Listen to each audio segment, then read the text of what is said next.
Hello.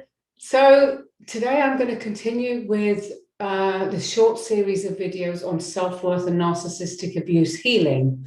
So what I want to talk about in this video is what beliefs are your self-worth based on? And, in my experience working with people, helping them to understand self-worth, there's three fundamentally flawed beliefs that are kind of underneath, very much underneath. You're not always aware of them until you start really digging.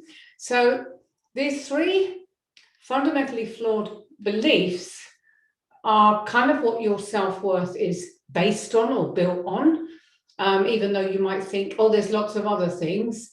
It does boil down to these three to start with, okay? And every negative thought, belief, bad feeling that you can possibly name can usually be traced back to one or more of these three key beliefs about yourself. So it's really important that you're aware of these, okay? So those three flaws or fundamentally flawed beliefs are, one is I'm not good enough, two is I'm not worthy, and three is fear. Now, most people who have low self-worth have it because somewhere along the line in their lives, they internalized a belief that they were either not good enough, they were not worthy, or they fear something. And that could be along a whole spectrum of issues, from failure to rejection, and even to success. Fear of success is a thing. Okay. Now, these ideations are very often not based on reality, but they are based on these falsely acquired perceptions that came out of observations or remarks that they absorbed when they were younger. So, for example, if your parents never showed you love, or they were truly cruel or abusive or hostile or constantly negative or obviously narcissistic, that will have sent a loud and clear message to your young, vulnerable self that you were not good enough and that you're not worthy. You could have possibly had, another caregiver or a grandparent who constantly put you down in front of other people, or constantly, berated you for everything, from how you looked to how you spoke, to how you dressed, to your physical features, even to, things like your friends. They criticize all your friends. Now, I regularly hear from clients who've had all this and more hurled at them, and sometimes relentlessly as they grew up. And might seem even more shocking, but it's the truth. It's happening all the time. A lot of them are still being subjected to the same negative grief as adults. And one of my clients actually shared with me, she said, "Thank God my mother is dead." And another wrote, "My mother has been in competition with me all my life."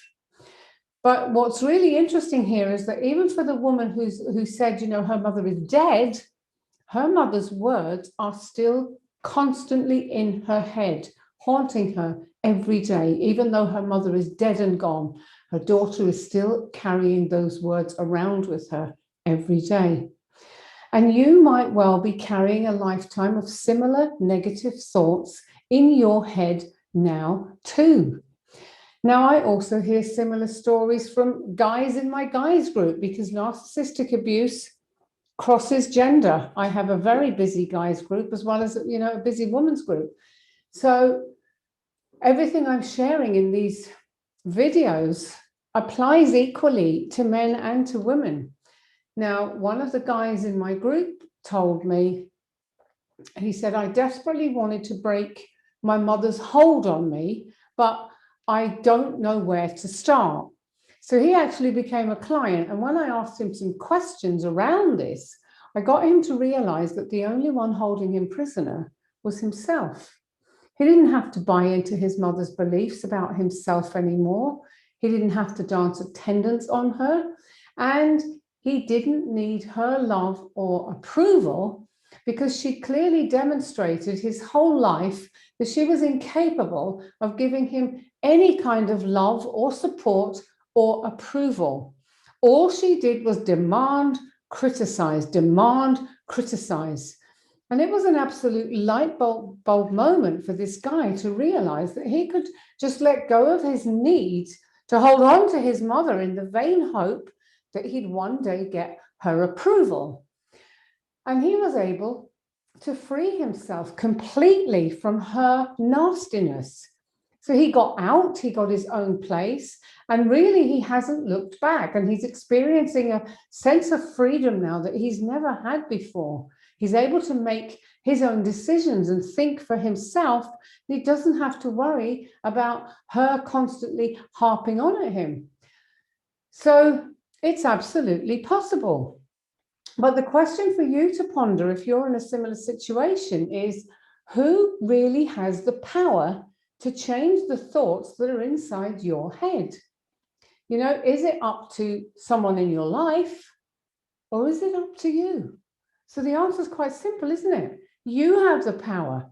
You have the power, but you've forgotten it, or you've never fully realized it.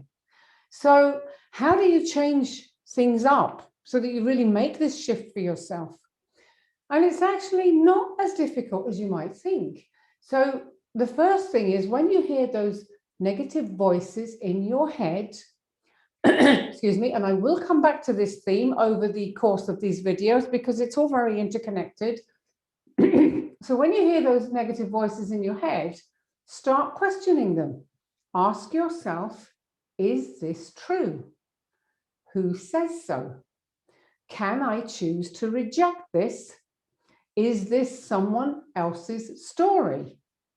Now, asking these kinds of questions can create shockwaves in your mind, because truth is relative and you can choose to believe in something different. And 9 times out of 10, the stories that we hold in our minds that hold us back and make us feel small and less than we are, they're somebody else's stories. And there's no truth in them at all. You know? Now, one really big thing that kind of always shines out for me with people I work with, and, you know, many of the people I connect with in my groups and in my other, you know, dealings with people who are trying to heal and who have healed from narcissistic abuse, it's that deep down, you know, no matter how bad their upbringing was, no matter how much abuse they've suffered, no matter what's gone on in their lives, you know, up to now and now, inside them, there's a burning desire just to be loved and accepted for who they are at their core. And most people just want to be loved and be happy. And you have the power to change your beliefs about what you deserve. And you can choose to believe, because it's true, that you do deserve happiness.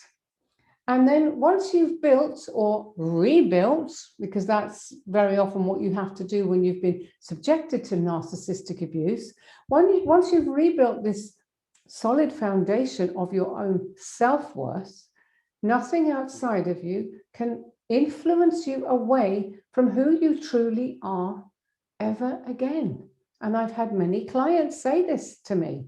Once they got themselves healed and back to a place of understanding their own intrinsic value and worth as good human beings, that they would never ever let themselves be devalued in such a way again. So deep inside you, there's the real you who wants to be valued and loved and accepted, you know, for who you are. But that can only happen when you truly value, love, and accept yourself, when you're not constantly looking for validation from outside of you. So your path to healing requires that you tune into that inner part of you and honor that part of you that's trying to tell you exactly that. Okay, I know it's a bit deep, isn't it? So that's it for this one. But do join me again tomorrow, because I'm going to talk actually about 3 more fundamental flaws that come up a lot and that hold you back from healing and living your life, you know, much more joyfully and without the stress and strife of narcissistic abuse. And I hear these so often as well, and I bet that at least one of them also will apply to you. So do tune in tomorrow if you want to connect with me and find out more. And please feel free to comment below the video. Let me know what you thought of this and whether any of what I've said resonates with you. It's always good to know that you're watching and what I'm saying is making sense for you. So if you want to connect with me, I will put some links below the video. And I'd love to hear your comments, and I look forward to hearing what you've got to say. So don't be shy, and I will see you again tomorrow. Thank you very much. Bye for now.